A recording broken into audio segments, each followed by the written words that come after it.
नमस्कार दोस्तों, मैं विकास कुमार एक क्राइम स्टोरी लेकर आया हूँ आपके बीच। जिस क्राइम स्टोरी का नाम है 100 करोड़ के फिरौती का फंडा। आज हम जानेंगे, ये कहानी यूपी का है। हम इस कहानी के से माध्यम से जानेंगे कि कैसे एक फैमिली ने इन 100 करोड़ की फिरौती का साजिश रचा खुद अपने ही खिलाफ।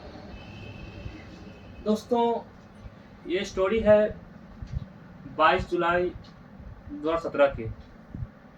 यूपी में बीजेपी के योगी आदित्यनाथ की सरकार थी।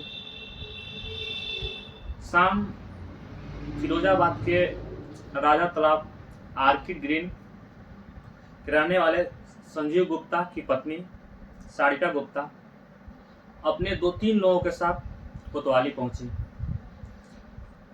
प्रभारी वहां के अरुण कुमार सिन्हा जब उनको देखे तो हैरान नहीं हुए। उन्हें किसी न किसी अनहोनी की आशंका लगी कि शायद कोई अनहोनी हो गया उनके यहाँ, क्योंकि वो पहले उनको अच्छी तरह जानते पहचानते थे। संजीव गुप्ता शहर के काफी जाने पहचाने बड़े बिजनेसमैन थे। सारिका गुप्ता सीधे वहां के प्रभारी अरुण कुमार सिंह के दफ्तर पहुंची। अरुण कुमार ने उनको बैठने का इशारा किया और आने का कारण पूछा, क्या कारण है आने का। जो उसने कहानी बताया वो सुनकर प्रभारी अरुण गुप्ता काफी परेशान हो गए। बताया उन्होंने कि 5:30 बजे के करीब जब उसके पति संजीव गुप्ता होटल सागर रत्ना एक काफी शानदार होटल था, जो उनके पति का, जिस होटल में उनके पति का हिस्सेदारी था, संजीव गुप्ता का हिस्सेदारी था। होटल सागर रत्ना से जब अपनी मीटिंग खत्म कर सीधे घर आने वाले थे, लेकिन अब तक वो घर नहीं पहुंचे और ना ही उनका फोन मिल रहा है। जब भी फोन किया जाता है तो फोन बंद बता रहा है। इतना सब बताकर उस आशंका को भी व्यक्त किया कि कहीं उनका अपहरण तो नहीं हो गया। बहरहाल अरुण कुमार सिंह सरिस्ता की तहरीर लेकर आश्वासन दिया, पुलिस जल्द ही उनके पति की पता लगा लेगी। ये पता लगाना इतना आसान नहीं था। संजीव गुप्ता शहर का जाना माना नाम था। फिरोजाबाद शहर के राज तालाब इलाके के आर्किड ग्रीन ने उसकी शानदार कोठी थी, जहां कई महंगे गाड़ी खड़े रहते थे नीचे। शहर के होटल सागर रत्ना में कई बड़े बड़े स्कूल में उनका पार्टनरशिप था। साथ साथ वो ब्याज का पैसे भी लेन देन किया करते थे। एक कमिटी बैठा रखे थे जिसमें लोग अपना पैसा लगाते थे और संजीव गुप्ता उस पैसे को इंटरेस्ट पर, ब्याज पर लोगों को दिया करते थे। ऐसे आदमी का गायब होना पुलिस के लिए बहुत ही बड़ा परेशानी का सवाल था। पैसा वाला आदमी था, उसका अपहरण भी हो सकता था। इसलिए अरुण कुमार सिन्हा तुरंत अपने आला अधिकारियों को सूचित किया, ऐसा ऐसा घटना हुई है।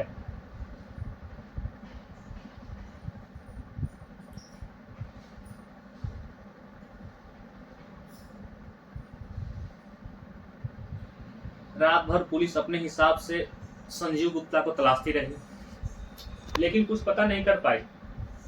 अगले दिन यानी 23 जुलाई को सारिका गुप्ता एक बार फिर कोतवाली पहुंची और शक के आधार पर अपने ही पास में रहने वाले नीता पांडे, उसके पति प्रदीप पांडे और अमित गुप्ता तथा कुछ अज्ञात लोगों के खिलाफ आपराधिक मामला दर्ज करवाया। संभावना क्या है कि शायद इन्हीं लोगों के द्वारा अपहरण किया गया, क्योंकि इनका पहले से कुछ पैसों का लेन देन था और कुछ मनमुटाव चल रहा था इनका पहले से पैसों के लेन देन को लेकर। उन्होंने पुलिस को अपने मोबाइल में 2 मैसेज भी दिखाए। उनके पति के ही फोन से उनके पत्नी के मोबाइल में मैसेज आया था, संजीव गुप्ता की रिहाई के लिए पूरे 100 करोड़ की फिरौती मांगी गई थी। फिरौती न देने पर संजीव गुप्ता को मौत के घाट उतारने की धमकी दी गई। यह मुकदमा दर्ज होने के बाद पुलिस ने संजीव गुप्ता के दोनों मोबाइल नंबरों की सर्विलांस पर लगवा दिया। साथ ही सुरक्षा की गरज से संजीव की कोठी पर ही पुलिस बल तैनात किया गया। अजय कुमार पांडे तत्कालीन एसएसपी वहां के थे। पुलिस की कई टीमें बनाई, संजीव की तलाश में लगा दिया। इसके साथ एसटीएफ की भी एक टीम बनाई गई और इसी खोज में लगा दी कि संजीव गुप्ता का अपहरण कैसे हुआ, कहाँ है, क्या है, पूरा इसको देखा गया। देखने के क्रम में उनका सर्विलांस के आधार पर जो भी लोकेशन मिलता, कुछ देर के लिए उनका मोबाइल खुलता फिर बंद हो जाता। सर्विलांस के आधार पर जो लोकेशन मिलता पुलिस वहीं चली जाती, उनको ढूंढने वहीं चली जाती। वहाँ मिलते नहीं वो, संजीव गुप्ता वहाँ नहीं रहते। लोकेशन फिर मोबाइल कब खुला, लोकेशन कहीं और का शो कर रहा। सर 24 जुलाई को सारिका के मोबाइल पर एक संदेश आया। उस मैसेज में लिखा था, व्हाट्सएप मैसेज में, कोठी पर पुलिस क्यों लगवाई हो, पुलिस को हटवाओ। उस मैसेज को सारिका गुप्ता ने, जो सारिका गुप्ता है उनकी वाइफ, उस मैसेज को पुलिस को अधिकारी को दिखाई। वहां से बहुत हद तक पुलिस को हटा लिया गया। कुछ पुलिस वाले रह गए वहां जो सिविल ड्रेस में रह गए। संजीव गुप्ता के गायब हुए 3 दिन हो चुके थे। कई सारे लोग, कई सारे बातें, कुछ लोग बोल रहे थे कि एक साजिश है, संजीव गुप्ता का अपहरण नहीं हुआ है, वो खुद इस तरह से नाटक रच रहे हैं। और संजीव का अपहरण नीता का आरोप नीता पांडे पर लगाया गया। शक के आधार पर मुकदमा भी दर्ज करा दिया गया उनके खिलाफ। नीता पांडे और प्रदीप पांडे समाज कल्याण विभाग में वरिष्ठ अधिकारी थे। भाजपा का जिला संगठन, ब्राह्मण समाज, सरकारी कर्मचारी प्रदीप पांडे और नीता पांडे के साथ थे। इसलिए पुलिस नीता पांडे और प्रदीप पांडे पर डायरेक्ट कार्रवाई नहीं कर पा रही थी। उन लोगों के बीच पहले बताया तो उन लोगों के कुछ पैसों का लेन देन था। 2015 में नीता पांडे ने बिजनेस के लिए 15 लाख रुपए कर्ज के रूप में लिया संजीव गुप्ता से। और देखिए कि संजीव गुप्ता ने पहले ही ब्याज काटकर मात्र उनको 10,80,000 रुपए दिए और ब्याज चल रहा है 15 लाख का। और इसके बाद जबरदस्ती उससे 25 लाख रुपए की एक बॉन्ड भरवाई गई और बाद में पैसा न देने पर उनको इंटरेस्ट जोड़कर नीता पांडे से 60 लाख रुपया मांगने लगे संजीव गुप्ता। यही कहानी था कि उन लोगों के बीच विवाद का कारण बना। नीता ने इन रुपयों को देने से मना किया। जबरदस्ती वसूली की कोशिश करने के कारण मजबूर होकर नीता पांडे ने भी उस पर मुकदमा दर्ज करवा दी 1 जुलाई 2017 को। यह मामला सुर्खियों में तब आया जब नीता पांडे ने जिला अधिकारी से संजीव गुप्ता द्वारा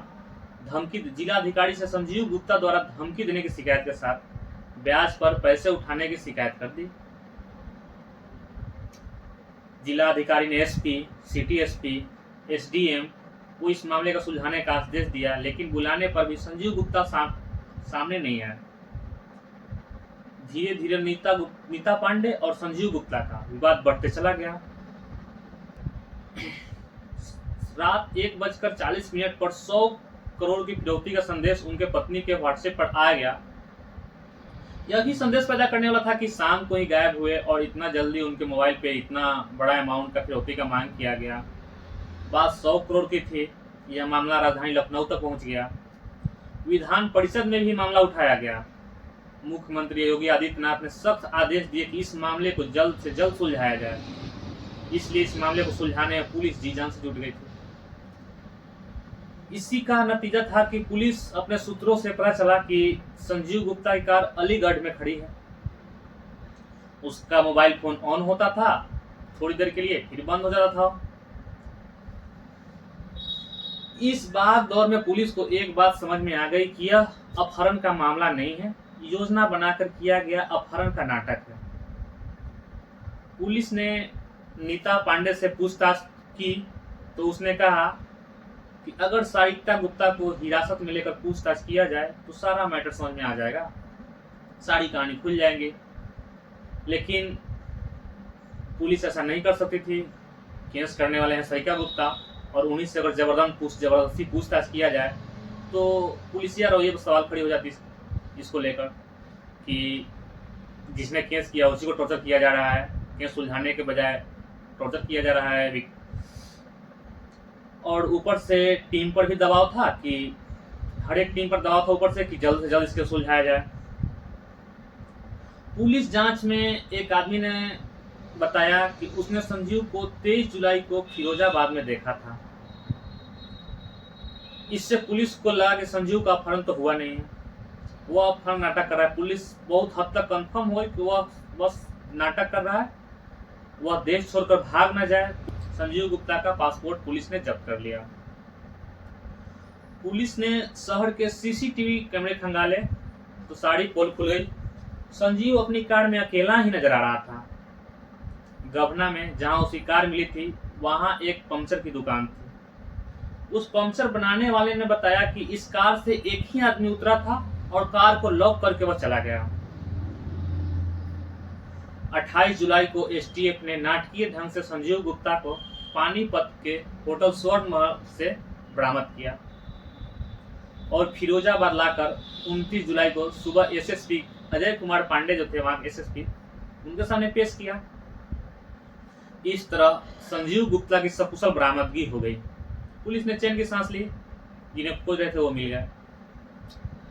पुलिस की मेहनत तो सफल आई, पर उसकी अपहरण की कहानी पर किसी को विश्वास ही नहीं था। संजीव गुप्ता ने कहा, एसटीएफ और एसएसपी ने मेरी जान बचा ली। अपनी बात करते हुए कभी रोने लगता, कभी हंसने लगता।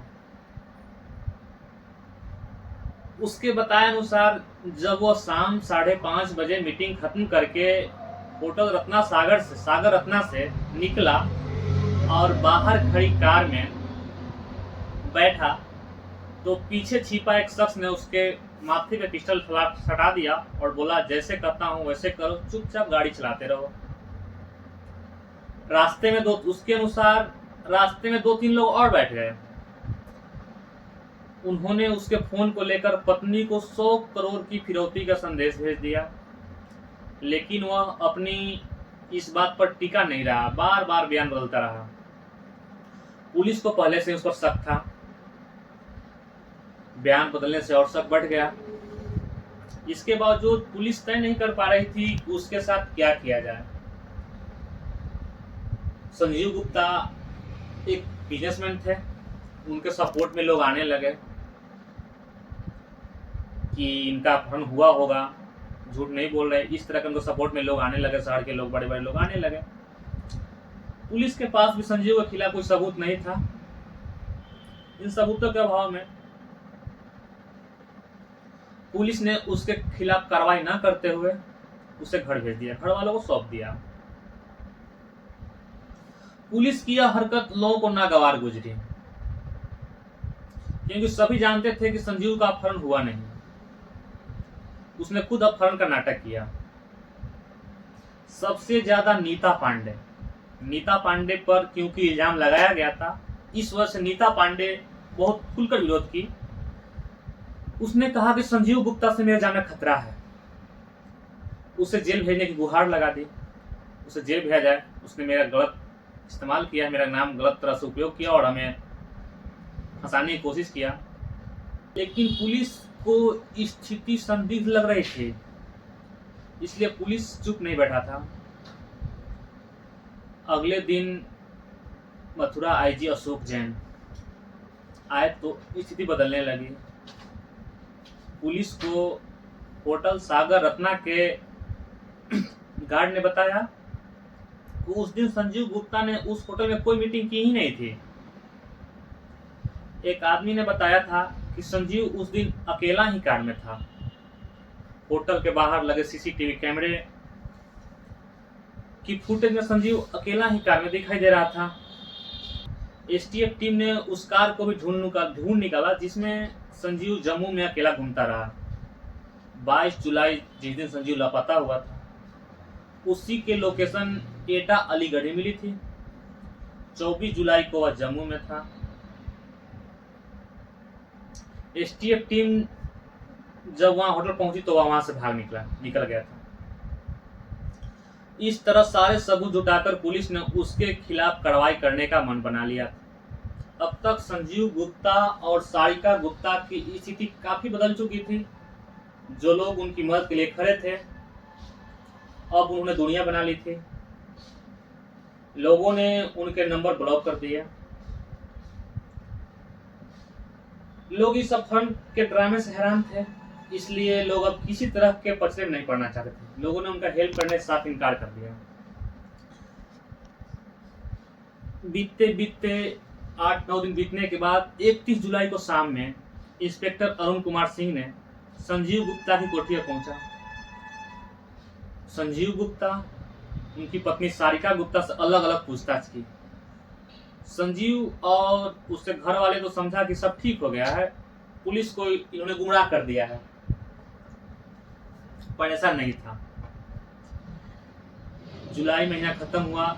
1 अगस्त 2017 को पुलिस ने संजीव गुप्ता, सारिका गुप्ता और उसके भांजे विप्लव गुप्ता, सारिका के भाई सागर गुप्ता, 4 लोग को हिरासत में लेकर थाने ले आए।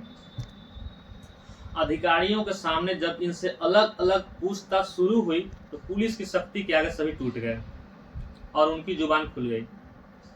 संजीव को जब सीसीटीवी कैमरे की फुटेज दिखाई गई तो वह फुट फुट कर रोने लगा। संजीव ने पुलिस को सारी कहानी सच बता दी। उसने बताया कि लेनदारों तथा नीता पांडे से छुटकारा पाने के लिए, जो कि बताया गया था कि उसने पहले एक कमेटी बनाई थी और कमेटी में लोग पैसा डालते थे, मतलब पैसा दिया जाता संजीव गुप्ता को, और संजीव गुप्ता उस पैसे को यूज करते थे बिजनेस में और लोगों को ब्याज देने के रूप में। इस तरह से संजीव गुप्ता लोगों से पैसा ले चुके थे और किसी कारणवश लोगों को पैसा वो नहीं दे पा रहे थे, तो लोगों ने दबाव बनाया पैसा देने के लिए। बड़े बड़े लोगों से करोड़ रुपए ले चुके थे। इसी सब को छुटकारा पाने के लिए इन्होंने 100 करोड़ की फिरौती का नाटक रचा। उन्होंने बताया कि नीता पांडे और उसके पति को फंसाकर वह विदेश भाग जाना चाहता था। पूछताछ के बाद पुलिस ने संजीव के बयानों के आधार पर सारिका, विप्लव और सागर और संजीव थे के खिलाफ धारा 419, 420, 417, 467, 120 बी वगैरह वगैरह धारों में मुकदमा दर्ज कर चारों को जेल भेज दिया। इस पूछताछ में संजीव गुप्ता ने जो बताया उसके अनुसार कहानी कुछ इस प्रकार थी। कहानी में थोड़ा मोड़ आएगा, इंटरेस्ट भी है कि एक फैमिली ने कैसे इतना बड़ा साजिश रचा। एक मिडिल क्लास फैमिली, चूड़ी बेचने वाला आदमी है, मात्र संजीव गुप्ता चूड़ी का दुकान था, चूड़ी बेचा करते थे। संजीव गुप्ता बड़े बड़े सपने देखने वाला नौजवान था, फर्श पर रहकर अर्श को छूना चाहता था। मैंने बताया कभी शहर की एक तंग गलियों में उनका चूड़ी का दुकान हुआ करता था। वह रंग बिरंगी चूड़ियों के बीच जिंदगी का रंग बिरंगे सपने सोचने लगे थे। धीरे धीरे सपनों को हकीकत में लाने की कोशिश भी करने लगे। उसने फिरोजाबाद ही नहीं, आगरा, मथुरा के बड़े बड़े व्यापारियों से संपर्क बनाए और कमेटी और किट्टी का काम शुरू किया। लोग उसी कमेटी में बड़ी बड़ी रकम लगाने लगे। इसी पैसे को वह ब्याज पर उठाने लगा। बाजार में उसका लाखों रुपए ब्याज पर उठ गया।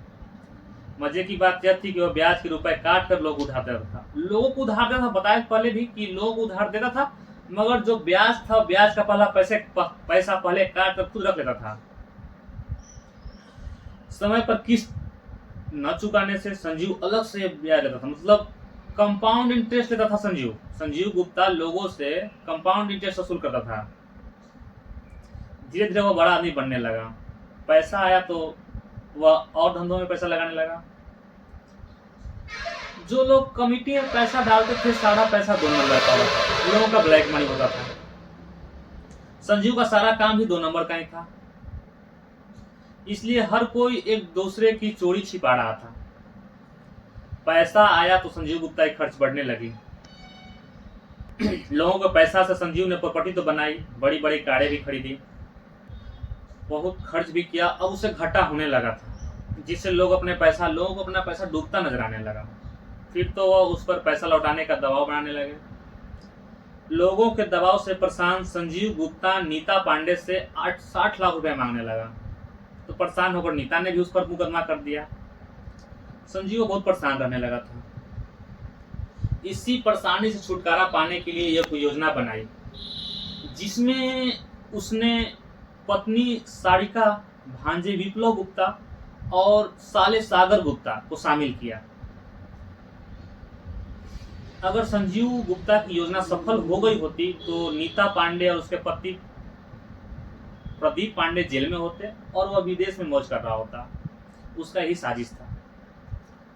योजना के अनुसार संजीव ने सारिका की बहन के बेटे विप्लव गुप्ता तथा साले सागर को फिरोजाबाद बुला लिया। सागर सीए भी था, चार्टर्ड अकाउंटेंट था और वकील भी था। संजीव ने सागर को अपने ऊपर सूदखोरी के चल रहे मुकदमे की पैरवी के लिए बुलाया था, लेकिन आने पर अपने अपहरण की साजिश की घटना लिखवाई। सारिका किट्टी पार्टियां की शान मान जाती थी। उस टाइम की जो किट्टी पार्टियां होती थी इनके ग्रुप में, उसकी शान थी सारिका गुप्ता। उनका इस तरह से पर्सनालिटी हो गया था कि वो लोगों के बीच बहुत चर्चित हो चुकी थी। कहा जाता है कि किट्टी पार्टी में लोगों को बुलाया जाता था, बड़े बड़े लोगों को रुपए डालने के लिए सदस्यों को पटाने का काम सारिका गुप्ता का था। कमेटी चलाने की जिम्मेवारी भी उसी पर थी। पति के अपहरण के ड्रामे में भी मुख्य भूमिका थी सारिका गुप्ता का। संजीव ने अपहरण का ताना बाना काफी मजबूती से बुना था, पर पुलिस की मुस्तैदी और लोगों के कारण उसका ड्रामा सफल नहीं हो पाया। पत्रकार के सामने संजीव, सारिका, विप्लव और सागर को पेश कर एसएसपी अजय कुमार पांडे ने बताया कि संजीव अपनी कार के ऐसे रास्तों से अलीगढ़ गया जिन पर कोई टोल नाका, कोई टोल प्लाजा, टोल टैक्स नहीं था, क्योंकि जाहिर सी बात है कि टोल टैक्स होगा, वहां कैमरा लगा होगा तो सीसीटीवी में नजर आया था। इस वजह से जब वो टोल नाका से होकर नहीं गुजरा तो इस वजह से वो सीसीटीवी कैमरों की नजर में भी नहीं आया। अलीगढ़ के गभना टोल प्लाजा से पहले ही उसने, जहां टोल प्लाजा मिलने वाला था उसके पहले ही उसने अपनी कार हाईवे के किनारे खड़ी कर दी,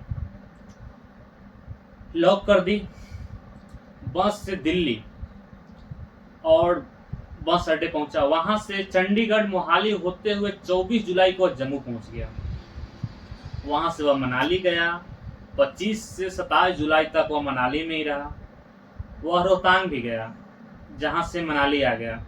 मनाली से देहरादून होते हुए वह 28 जुलाई को पानीपत आया और स्वर्ण महल होटल पहुंचा और योजना के अनुसार अपने अपहरण की कहानी होटल के कर्मचारी को सुनाई।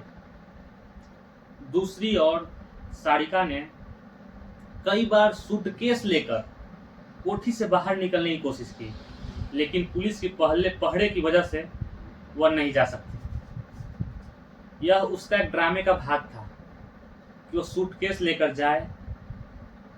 लोगों को ले कि सारिका ने 100 करोड़ रुपया फिरौती चुकाकर अपनी पति को सकुशल वापस लाया। इससे होता क्या कि समाज में उसका प्रतिष्ठा और बढ़ जाता। लोग दबाव नहीं डालते, अभी 100 करोड़ रुपया देकर पति को छुड़ा कर लाई है, पैसा इसे क्या मांगे। कमेटी से कर्ज का छुटकारा मिल जाता। पर सच्चाई सामने आने से संजीव की योजना पर पानी फिर गया। इसी की वजह से ज्यादा लालच उसने 100 करोड़ की फिरौती की बात की थी। उस पर किसी ने विश्वास नहीं किया। जिन धाराओं में संजीव और सारिका गुप्ता को जेल भेजा गया, उनका जेल से बाहर आना मुश्किल है। शानदार कोठी में रहने वाले पता नहीं अब कब तक जेल में सड़ेंगे। दोस्तों, ये कहानी आज क्यों सुनाया जा रहा है, इसके पीछे भी एक रीजन है। संजीव के वकील ने उनकी जमानत के लिए अदालत में अर्जी लगाकर जमानत की काफ़ी कोशिशें की, लेकिन सरकारी वकील की दलील सुनने के बाद न्यायाधीश श्री पीके सिंह ने जमानत की अर्जी खारिज कर दी। एसटीएफ ने जिस तरह से इस मामले का खुलासा किया, किसी को उम्मीद नहीं थी। उनकी इस कार्रवाई से खुश होकर एसएसपी अजय कुमार शर्मा ने उस टीम को प्रशस्ति पत्र दिया और कुछ नगद पुरस्कार देकर सम्मानित किया। अब इंस्पेक्टर अरुण कुमार शर्मा का तबादला किसी और थाने में हो गया है। उनकी जगह पर नए थाना प्रभारी भानु प्रताप सिंह आए। वह संजीव गुप्ता और उसके साथियों को रिमांड पर लेकर एक बार फिर पूछताछ करना चाहते हैं। अब देखते हैं इस कहानी में क्या नया मोड़ आता है। फिलहाल संजीव गुप्ता, सारिका गुप्ता, भानु गुप्ता और उनके साला जेल में है।